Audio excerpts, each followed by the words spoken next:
किसी को सिखा रहा होगा, निरंतर सीख रहा होगा। सिखाने का मतलब यह है कि उसमें कोई इत्यादि कोई अहंकार ना हो, सब सिखाने के मात्र से ही उसमें कुछ प्राप्त वे नहीं, उसके पास जो है वह ही एज देना, वह सिखाना होता है। वह ऐसा ही भाव भाव से जितना भी सिखा रहे हैं उसको भाव से सिखाओ, कि जो भी है जैसा भी मैं समझता हूँ उस भाव को ऐसा ही मैं सिखा रहा हूँ, ऐसा ही मैं अच्छा बना रहा हूँ, ऐसा ही मैं उसको यथा समय यथा उचित डिसीजन लेने के लिए योग्य बना पा रहा हूँ उस व्यक्ति को मैं, तो मैं उसका गुरु कहलाऊंगा। अनुभव करता मैं उसको ऐसे जोड़ रहा हूँ, मैं सत्य तक बता रहा हूँ तो वह गुरु होगा। तो ऐसे के लिए बताया कहा गया है कि हे ईश्वर हमें ऐसा कीजिए, सहस्त्र बहवी विद्या बहिर्विद्या सनोति तम।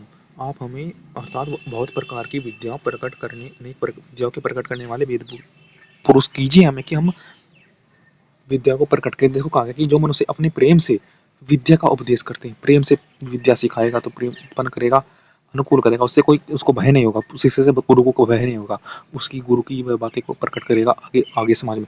विद्या का उपदेश करने वाला होकर था जीवों के लिए सब विद्या को प्रकट सर्वदा, क्योंकि ईश्वर से जुड़ेगा तभी से उसके भाव सदा विद्यमान रहेंगे। जो व्यक्ति ईश्वर से सदा जुड़ते रहेगा उसके भाव को यथा समय पर वो मिलते रहेंगे, सदा उसके विद्यमान रहेंगे। वरना वो अपने भाव खो देगा, फिर भाव खोगा तो क्या सिखाएगा, कुछ भी नहीं सिखा पाएगा।